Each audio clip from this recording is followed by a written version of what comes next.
So what is creatinine बेटा? Non enzymatic spontaneous, मतलब एकदम से हो जाता है, इसको किसी चीज की रिक्वायरमेंट नहीं होती। Non enzymatic spontaneous dehydration of creatine. Creatine बेटा जो अपन जिम विम वाले होता हो खाते हैं ना बेटा, क्रिएटिन देखा होगा वो वाला। एंड इट्स स्पेशलाइज्ड प्रोडक्ट्स बेटा like creatine phosphate. Creatine phosphate, और बेटा ये मसल्स में मिलता है, ठीक है। कौन कौन से 3 अमाइनो एसिड होता है बेटा क्रिएटिनिन में? बेटा पहली लैब रिपोर्ट आएगी आपके पास जो जाओगे 90% लोगों में बेटा क्रिएटिनिन की। बहुत कॉमन पैरामीटर होता है बेटा, बहुत कॉमन। चाहे आपको एक सीटी स्कैन ही क्यों ना कराना हो बेटा, क्रिएटिनिन वैल्यू तो चेक ही की जाती है। तो छोटा सा माइनर सा ऑपरेशन भी होता है तो उसके लिए भी जो प्री रिक्विजिट्स होते हैं बेटा, उसमें क्रिएटिनिन तो आपको करना ही पड़ेगा। 3 अमाइनो एसिड होता है, अर्जिनिन, ग्लाइसिन, ये बेटा स्टार्टिंग होता है। These are the starting amino acids. फिर इसमें तीसरा अमाइनो एसिड जुड़ता है, कौन सा? मीथियोनिन, एज 1 कार्बन कैरियर बेटा, एस एडिनोसिन मेथियोनिन। जब ग्वानिडिनो एसिटिक एसिड का मिथाइलेशन होता है, क्या होता है? मिथाइलेशन, उसमें जुड़ता है बेटा मेथियोनिन। बहुत छोटी सी वो होती है, वो तो याद होनी चाहिए, 3 ही तो स्टेप होता है। इससे बेटा क्रिएटिन बनता है। क्या बनता है? क्रिएटिन। आगे it is converted into specialised products like creatine phosphate और दूसरे। इनके नॉन एंजाइमेटिक स्पॉन्टेनियस डिहाइड्रेशन से क्या बनेगा बेटा? क्रिएटिनिन। क्या बनेगा? क्रिएटिनिन। याद होगा? होगा याद ये आयुष? ठीक है। लास्ट टाइम बेटा हमने क्रिएटिनिन किस पे एस्टिमेट किया था? कोलोरीमीटर पे। किस पे किया था? कोलोरीमीटर। सबने किया है ना एक बार? सबने, मैं मानता हूं सेमी ऑटो पे बेटा कोलेस्ट्रॉल भी एस्टिमेट किया। Everyone has estimated cholesterol on semi auto analyser. I hope everyone is well aware with the semi auto analyser ना बेटा, उसके इंस्ट्रूमेंट पैनल से सब। तो आज उसी का ही हमें कंटिन्यूएशन करेंगे बाय एस्टिमेटिंग क्रिएटिनिन बेटा बाय काइनेटिक मेथड। कौन सा? लास्ट टाइम मैंने आपको क्रिएटिनिन के बेटा मेथड पे बहुत जोर देके कहा था कि इसको पढ़िए। कौन सा था जो हम कोलोरीमीटर में कर रहे थे बेटा? It was alkaline picrate method. कौन सा? एल्कलाइन पिक्रेट मेथड बेटा। It is a and point method. कौन सा मेथड? एंड पॉइंट मेथड बेटा। एंड पॉइंट मेथड का क्या मतलब होता है? एंड पॉइंट मेथड का मतलब ये होता है, प्रिंसिपल याद करो बेटा, creatinine reacts with picric acid in alkaline medium forms creatine picrate। ये एक रिएक्शन है बेटा, ठीक है। ये क्या है? रिएक्शन है। एंड पॉइंट मेथड में क्या होता है बेटा? हम वेट करते हैं कि रिएक्शन टोटली कंप्लीट हो जाए। क्या हो जाए? कंप्लीट हो जाए। मान लो जितना भी क्रिएटिन पिक्रेट बनना था वो बन जाए पूरा, फिर हम कोलोरीमीटर में मेजर करेंगे कि ये एक्चुअली कितना बना है एब्जॉर्बेंस लेवल, ठीक है।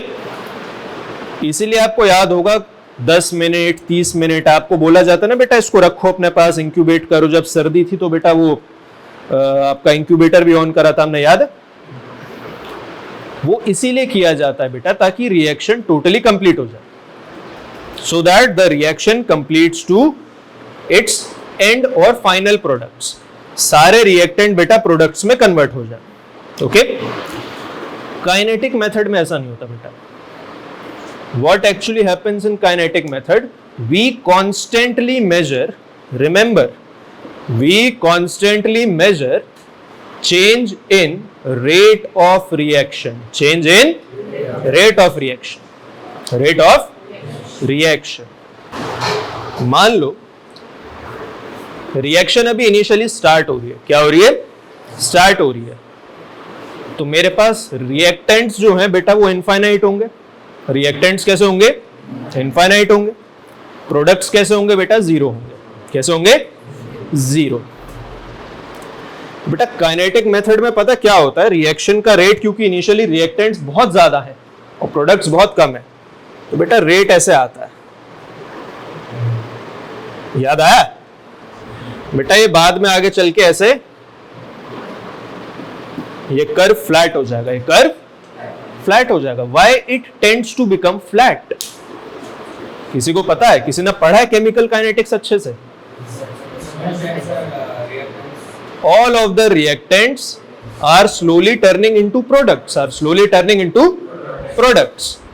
तो बेटा एक टाइम ऐसा आ जाएगा कि हमारे रिएक्शन मिक्सचर में प्रोडक्ट्स बहुत ज्यादा होंगे, रिएक्टेंट्स बहुत कम होंगे, बहुत कम होंगे। अपन पढ़ता है ना आर्हेनियस इक्वेशन, जिसमें बेटा प्रोबेबिलिटी होती है कि रिएक्टेंट्स आपस में कोलाइड करेंगे, तब जाके प्रोडक्ट बनने का चांस है। वो बनेंगे ये भी हमें नहीं पता।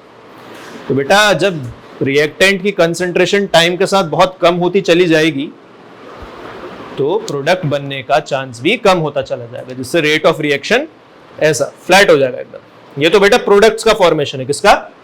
प्रोडक्ट्स का। रिएक्टेंट्स का कैसा होगा बेटा? ये उल्टा चलेगा,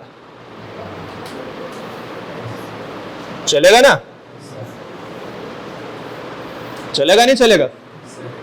ऐसा एक ग्राफ होता है बेटा केमिकल काइनेटिक्स में, पहले पेज पे ही दिया होता है वो। इनिशियली प्रोडक्ट 0 है, रिएक्टेंट्स आर इनफाइनाइट, बट बेटा एक सर्टेन टाइम के बाद देखो reactants are approaching to 0, are approaching to, but products are getting infinite. That means all of the reactants are being converted into products. अब बेटा and point reactions में पता क्या होता है? हम यहां पे मेजर करते हैं। कहां पे? यहां पे। इस ग्राफ को और आगे एक्सटेंड कर देते हैं। एंड पॉइंट में हम यहां पे मेजर करते हैं जब सारे रिएक्टेंट्स प्रोडक्ट्स बन जाते हैं। मान लो एक होने में आपको 10 मिनट, 20 मिनट, 30 मिनट, जो भी आपका इंक्यूबेशन टाइम है वो लग रहा है।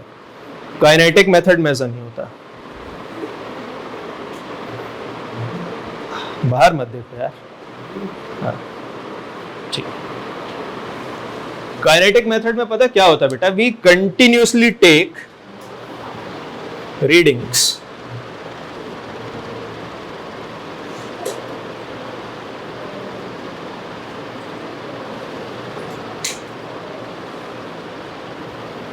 बेटा ये जो लाइन आपका ये बन रहा है, अच्छा ये क्या है? पैराबोला, हाइपरबोला है? क्या है ये? क्या है? Yes, this is parabola and this is hyperbola.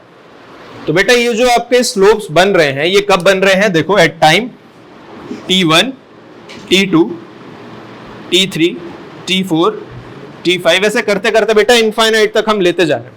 ठीक है, ये स्लोप्स बन रहे हैं। नीचे क्या है बेटा? टाइम है। क्या है ये? क्या है बेटा? कंसंट्रेशन है। क्या है? कंसंट्रेशन। बेटा रेट ऑफ रिएक्शन क्या होता है अगर किसी को याद हो?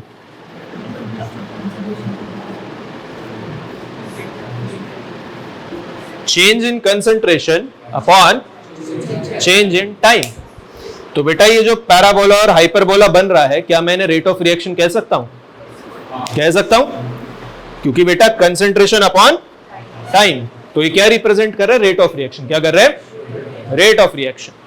और बेटा सेमी ऑटो एनालाइजर ना ये डिफरेंट टाइम इंटरवल्स पे परपेंडिकुलर डाल के इन दोनों को मेजर करता है। क्या करता है? मेजर कर रहा है, reactants also and products also. अभी यहां पे किसकी बात हो रही है बेटा? क्रिएटिनिन की। किसकी?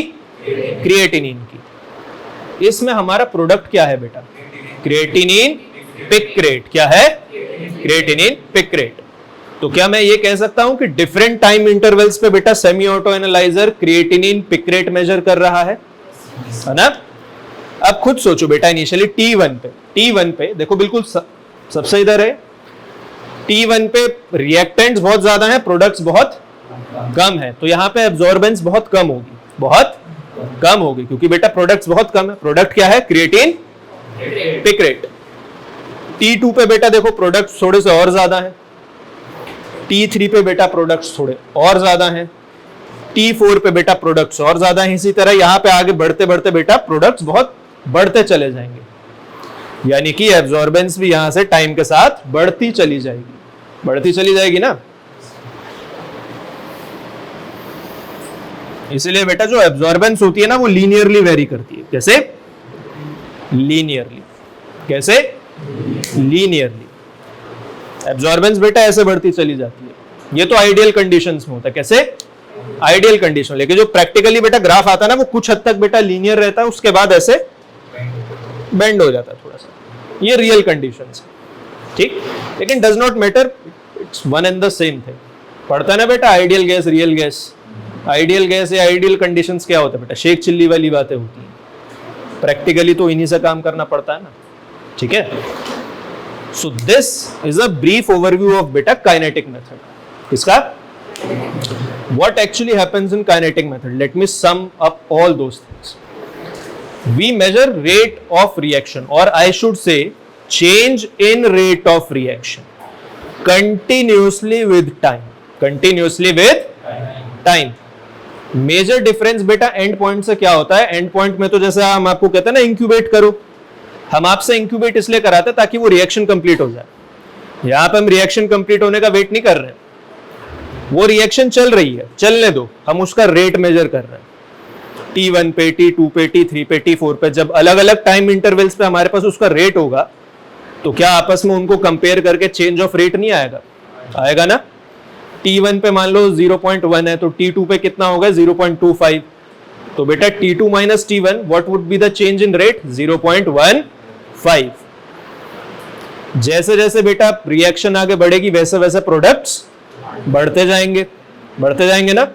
इस ग्राफ से देखो, as the reaction is proceeding with time reactants are getting less and less and products are getting more and more. हमारा प्रोडक्ट क्या है बेटा? Creatine picrate. क्या है? Creatine picrate. तो जितना ज्यादा क्रिएटिन पिक्रेट होगा बेटा, उतनी ज्यादा एब्जॉर्बेंस आएगी, because for estimation of creatinine what is the last line of that principle बेटा? बोलो। absorbance is directly proportional to amount of creatine picrate present in the sample. तो जैसे जैसे टाइम बढ़ेगा वैसे वैसे प्रोडक्ट बढ़ेगा, जैसे जैसे प्रोडक्ट बढ़ेगा वैसे वैसे एब्जॉर्बेंस बढ़ेगी। और बेटा ये किस रेट से बढ़ रहा है ना प्रोडक्ट? किस रेट से? at what rate the product is being formed or it is changing, ये मेजर होता है बेटा काइनेटिक मेथड से। किससे? काइनेटिक मेथड से। अंडरस्टूड? एब्जॉर्बेंस का ग्राफ ऐसा आता है बेटा, रिएक्टेंट्स और प्रोडक्ट्स का ऐसे आता है। ओके, अब आप कहेंगे कि एंड पॉइंट मेथड ज्यादा बेटर था सर, कितना मासूम सा मेथड था, फाइनल माइनस इनिशियल, खत्म। कहाँ ये rate of reaction, then change in rate of reaction, measuring it over time, उसकी एब्जॉर्बेंस लीनियरली वेरी कर रही है कि नहीं। हम ऐसा क्यों करते हैं बेटा? It is done for 2 to 3 major reasons. Number 1, इसमें बेटा कोई इंक्यूबेशन पीरियड नहीं होता, there is no incubation period. तो जब बेटा इंक्यूबेशन पीरियड नहीं होता तो एडवांटेज क्या होता? यस, रिजल्ट जल्दी आएगा, यानी कि लैब का टर्न अराउंड टाइम बेटा कम होगा। क्या होगा? TAT, turn around time. बेटा एक चीज सोचिए, लैब है, वहां पे आपने 10 मिनट के लिए 5 सैंपल्स इंक्यूबेट करने के लिए रखे, ठीक। यहाँ पे एक सैंपल को एसेस होने में सिर्फ 60 सेकंड लग रहे हैं। तो जब तक वो 5 सैंपल इंक्यूबेट होंगे, मेरे तो 5 के रिजल्ट आ भी चुके होंगे। So which one would be more efficient बेटा? दिस काइनेटिक मेथड ना, not that end point method. और मान लो बेटा अगर सर्दी है, सर्दी में तो याद है किसी ने एस्टिमेट किया था न्यू ईयर पे क्रिएटिन ही नहीं शुरू हुआ था न्यू ईयर पे, तो बेटा वो बहुत टाइम लगा था, 30 मिनट लग गए थे उसमें, याद आया?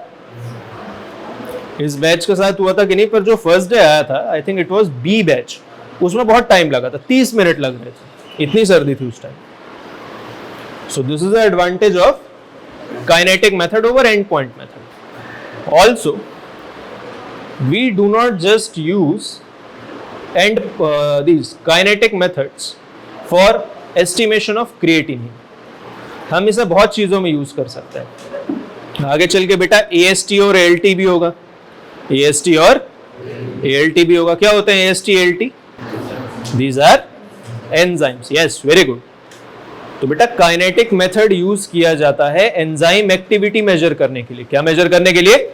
Enzyme activity. And for measuring enzyme activities, we do not use or we do not prefer end point methods. Why?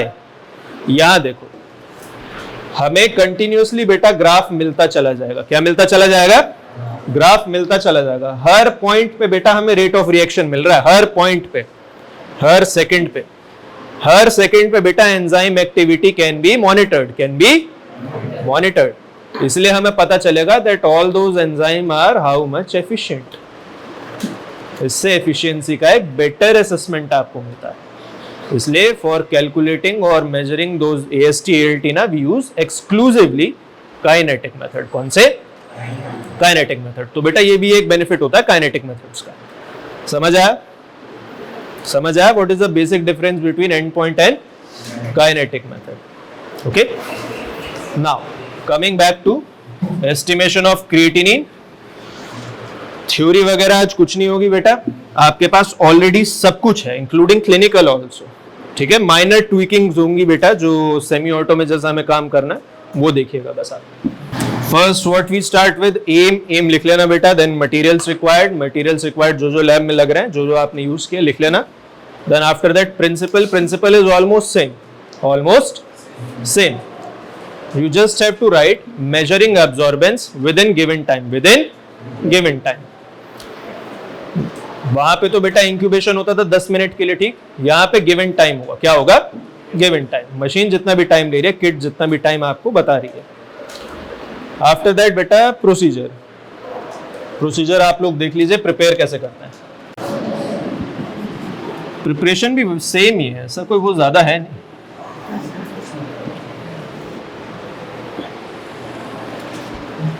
Just have a look over here and you can write it down in your own words in 8 to 10 lines. ठीक है, ये even 6 to 10 lines आप अपने words में से लिख लीजिएगा. सबसे पहले बेटा क्या डालेंगे? 500 L1 और पिक्रिक एसिड. बेटा ब्लैंक में डलेगा ये 500 माइक्रोलीटर, स्टैंडर्ड में डलेगा 500 माइक्रोलीटर एंड टेस्ट में डलेगा 500 microlitre picric acid. Okay, after that buffer. बेटा this one is the basic buffer. Okay, कौन सा? Basic buffer. Because creatine picrate is formed in alkaline medium. Basic buffer. बेटा वापस से ब्लैंक में 500 माइक्रोलीटर, स्टैंडर्ड में 500 माइक्रोलीटर एंड टेस्ट में 500 microlitre. Now we'll add distilled water. 100 microlitre in blank में. Distil water बेटा ब्लैंक में डालेगा, स्टैंडर्ड में नहीं डालेंगे, टेस्ट में नहीं डालेंगे. After that will use standard sample और you can say standard solution. Blank में कितना डालेगा?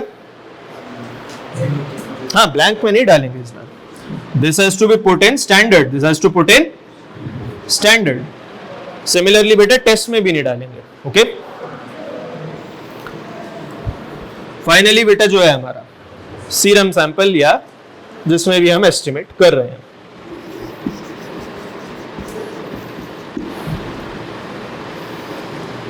ब्लैंक में नहीं डलेगा, स्टैंडर्ड में नहीं डलेगा, टेस्ट में कितना डालें?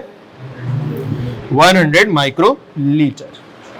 तो बेटा ये आपका बेसिक प्रिपरेशन होता है फॉर प्रोसीडिंग आउट. ठीक है, क्योंकि बेटा हम सेमी ऑटो एनालाइजर यूज कर रहे हैं तो machine has already been programmed.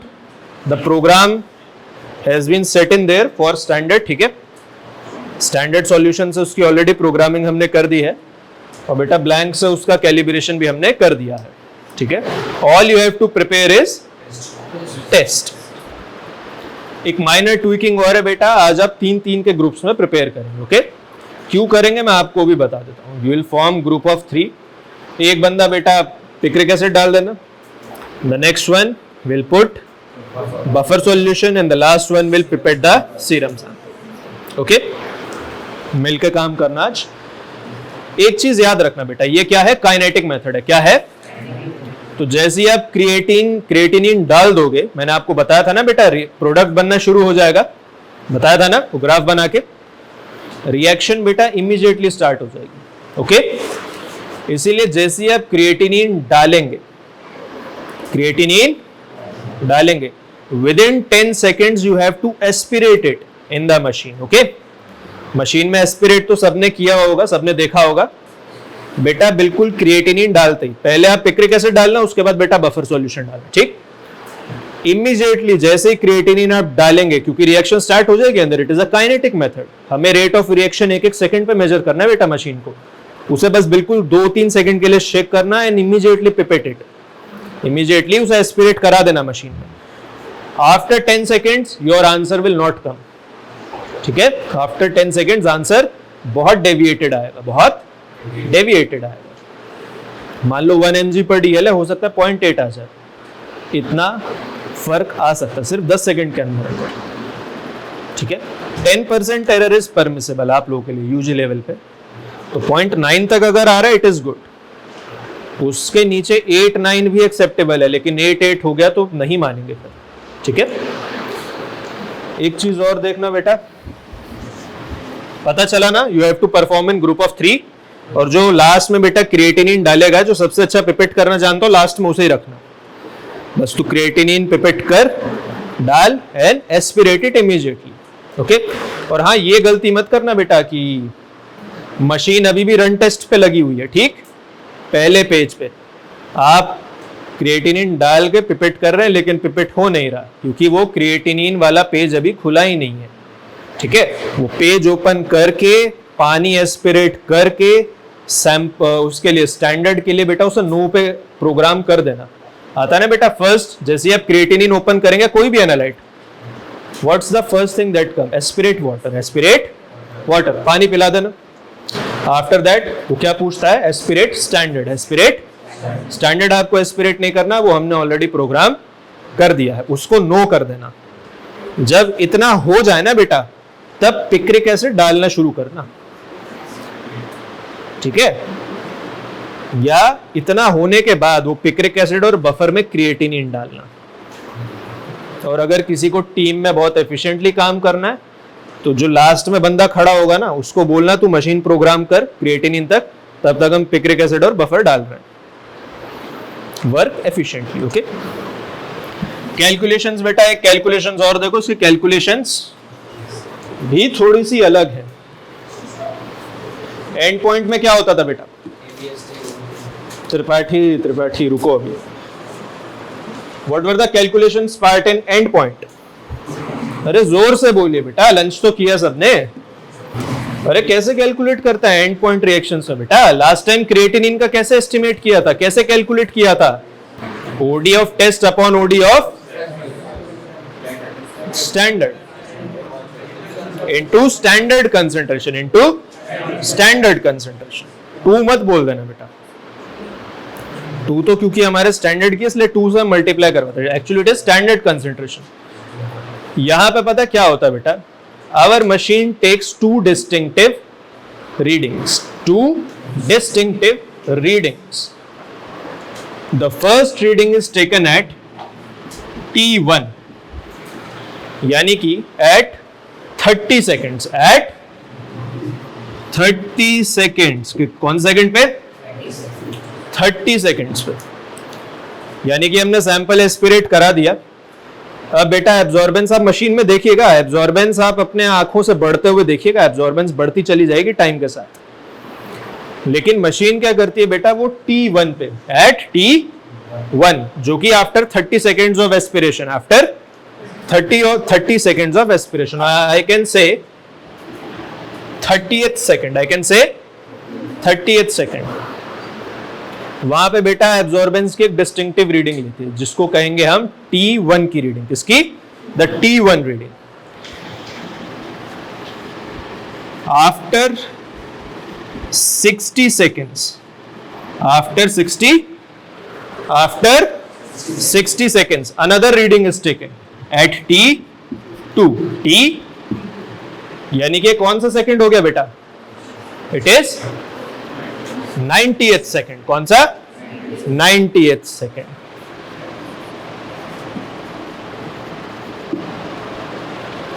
T1 पे बेटा जो एब्जॉर्बेंस की वैल्यू, किसकी वैल्यू? एब्जॉर्बेंस की वैल्यू मशीन कैलकुलेट करेगी, उसको मैं क्या कह सकता हूं? A1। ठीक। Similarly absorbance value calculated at T2 would be A2। ठीक। कौन सी? A2। नाउ लेट अस से मैं ये सारा काम स्टैंडर्ड के लिए कर रहा हूं। किसके लिए कर रहा हूं? स्टैंडर्ड के लिए। किसके लिए कर रहा हूं? तो बेटा change in absorbance of standard कैसे निकाली जाएगी? T2 minus T1, T2 minus, यानी कि क्या होगी? बोलो। A2 माइनस A1 होगी।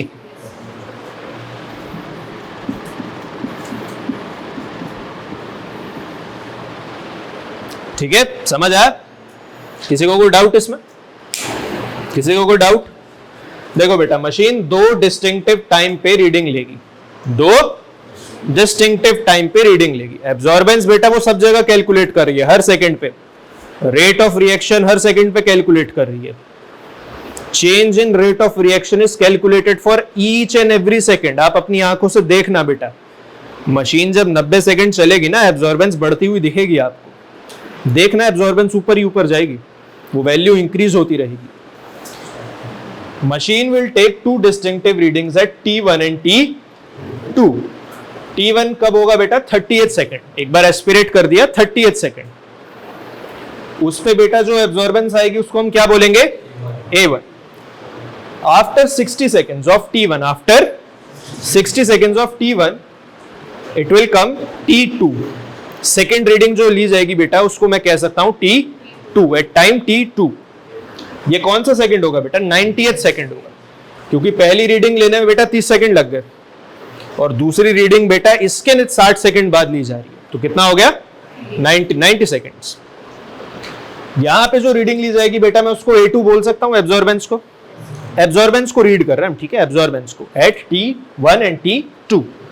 अब बेटा चेंज इन एब्जॉर्बेंस क्या होगा? A2 minus A1। A2 minus A1 क्यों होगा? सोचो, A2 की वैल्यू नेचुरली ज्यादा होगी, क्योंकि बेटा रिएक्शन आगे 90 सेकंड तक चल चुकी है, प्रोडक्ट ज्यादा बन चुका है, इसका मतलब वहां पे एब्जॉर्बेंस भी ज्यादा आएगी। अब अगर मान लो मैं स्टैंडर्ड के लिए कैलकुलेट कर रहा हूं तो स्टैंडर्ड का चेंज आ गया। क्या मैं सिमिलरली टेस्ट के लिए कर सकता हूं? सिमिलरली टेस्ट के लिए हो सकता है ये? बस हो गया।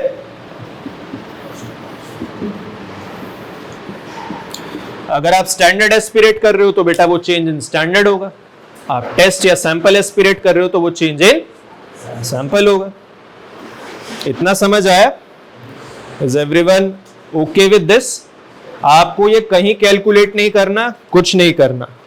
Each and everything would be done by the machine itself. In fact 90 second बाद बेटा रिजल्ट प्रिंट करके देगी वो आपको, लेकिन you should know what programming is been done in machine. कभी कभी पूछ लेते हैं लोग, क्योंकि ये बेटा काइनेटिक मेथड का फॉर्मूला। किसका? काइनेटिक मेथड का। एंड पॉइंट में तो क्या होता था? OD of test upon OD of standard. यहां पे बेटा हम सब्ट्रैक्ट करके चेंज इन एब्जॉर्बेंस कर रहे हैं, ठीक है। यहां पे ओडी एब्सोल्यूट नहीं है, OD is not absolute here, it is relative, it is relative, क्योंकि दो का चेंज कैलकुलेट करना है, दो का चेंज। इतना समझ आया बेटा? डेल्टा एब्जॉर्बेंस टेस्ट और डेल्टा एब्जॉर्बेंस स्टैंडर्ड, अंडरस्टूड? अब फाइनली बेटा मशीन आंसर कैलकुलेट कैसे करेगी वो फॉर्मूला भी देख लो। It is very simple. अगर ये समझ आ गया, then this is the last part. Concentration कैसे निकालता है बेटा? हमने नहीं निकालनी, मशीन ही निकाल के छाप के देगी आपको, चिंता मत करो। It is delta absorbance of test, delta absorbance of test, यानी कि change in absorbance of test, change in absorbance of test upon change in absorbance of standard. अबे स्टैंडर्ड, टेस्ट ही तो आपका सैंपल है, सैंपल और टेस्ट बेटा एक ही तो होते हैं, ठीक है। Multiplied by standard concentration, multiplied by standard concentration, okay. Kinetic method और एंड पॉइंट मेथड में अगर और चेंज बताना हो आपको, क्या डिफरेंस होता तो आप ये भी बता सकते हो। वहां पे क्या होता था, absorbance of test upon absorbance of standard. Kinetic method में क्या होता है बेटा, change in absorbance of test upon change in absorbance of standard. This is one more difference between end point and kinetic method. Observation बेटा आप लोग जो भी रीडिंग आएगी वो देखिएगा, रिजल्ट उसके अकॉर्डिंग लिखिएगा, एंड क्लिनिकल आप सबके पास होनी चाहिए, और आप सब आज हमें डिटेल में एक्सप्लेन करेंगे क्लिनिकल। What is clearance? हाँ बोलो, बिल्कुल बोलो, सही सही जा रहे हो, बोलो। Amount of substance cleared of in from plasma by both kidneys in unit time, that is called clearance, that is called clearance. अब बेटा यहाँ पे यूनिट टाइम जब हम लेते हैं तो हम 1 सेकंड नहीं लेते, पता है क्यों? क्योंकि 1 सेकंड में कुछ नहीं होता, 1 सेकंड में कुछ नहीं होता। This is not a physics class की बेटा 1 सेकंड में दुनिया बदल जाएगी। मेडिकल फील्ड में 1 सेकंड की आज भी एक वैल्यू है। 1 घंटा भी नहीं लिया जाता, क्योंकि 1 घंटे का टाइम किसी के पास नहीं होता, कौन वेट करेगा? तो क्या लिया जाता है? 1 मिनट, 1 मिनट, 1 मिनट, ओके, ठीक है। Is clearance value correlated or related to GFR? How? बेटा GFR क्या होता है? तो जितना ज्यादा प्लाज्मा आएगा किडनी में उतना ज्यादा होने का चांस है। ऐसा भी नहीं कि वो क्लियर ऑफ हो जाए, उतना ज्यादा क्लियर होने का चांस होता है। कई बार बेटा प्लाज्मा फ्लो पूरा होता है, लेकिन कुछ ऐसी पैथोलॉजीज होती हैं जिसमें वो चीज क्लियर ही नहीं होती। आई बात समझ? there are certain special pathologies there, ठीक है। कुछ मेडिकेशंस भी बेटा कुछ चैनल्स अगर ब्लॉक कर देना, जैसे प्रोटॉन चैनल्स ब्लॉक हो जाता है, फिजियोलॉजी में पढ़ा होगा बेटा, होता है ना प्रोटॉन चैनल ब्लॉकर्स, उससे बहुत फर्क आता है, ओके। लेकिन मोटा मोटा जैसे उसने बोला पीछे, clearance is exactly that, okay. क्या फॉर्मूला होता है बेटा क्लियरेंस का?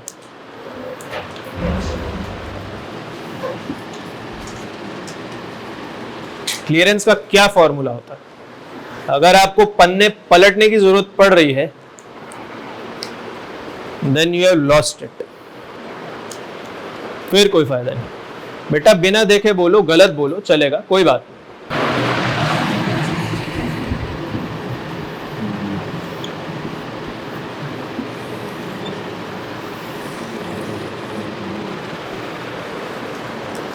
This is the formula for clearance.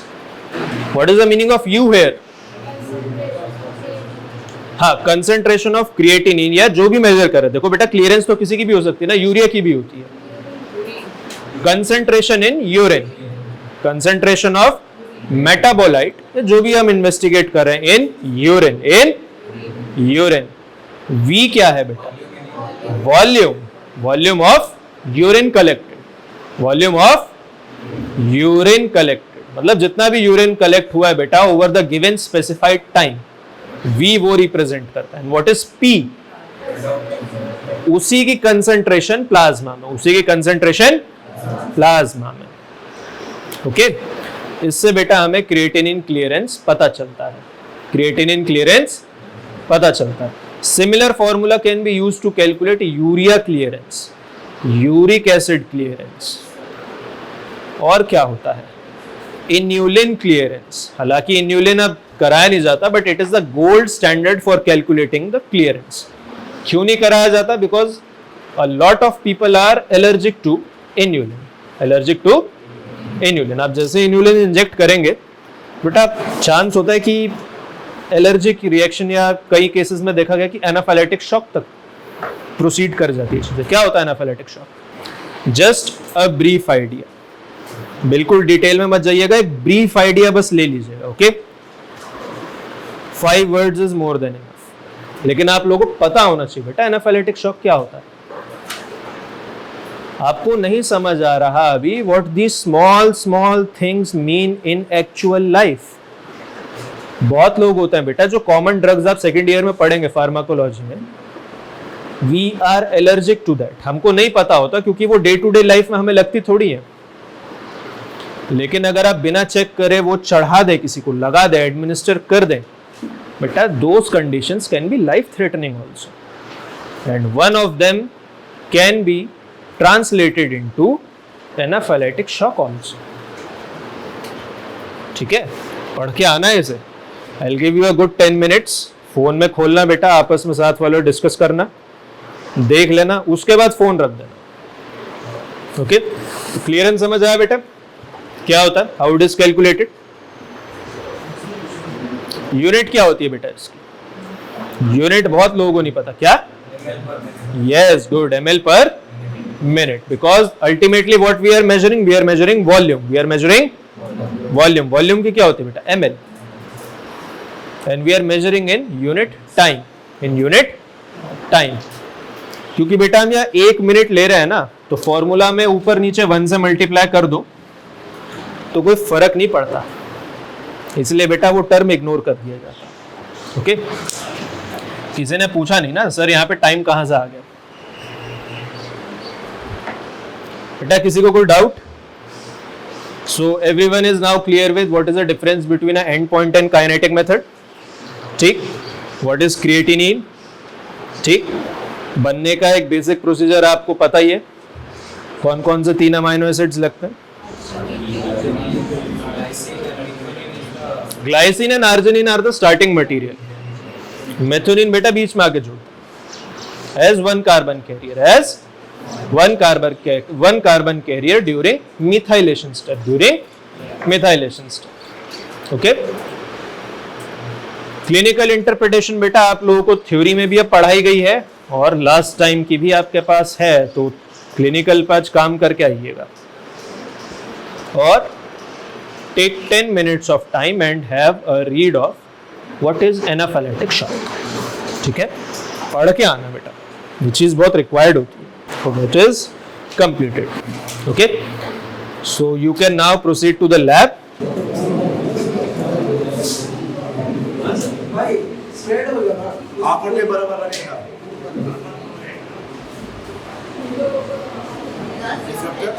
Kinetic method है, वो incubation period भी है. Within 10 seconds के अंदर random होगा.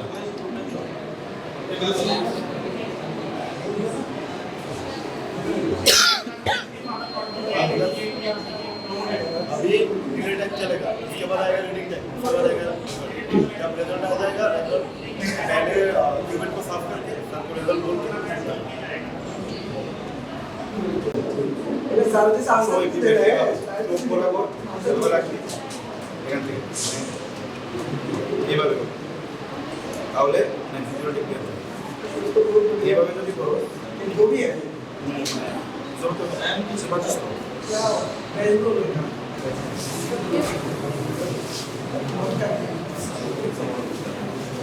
बड़ा है ना बेटा अरे नाम के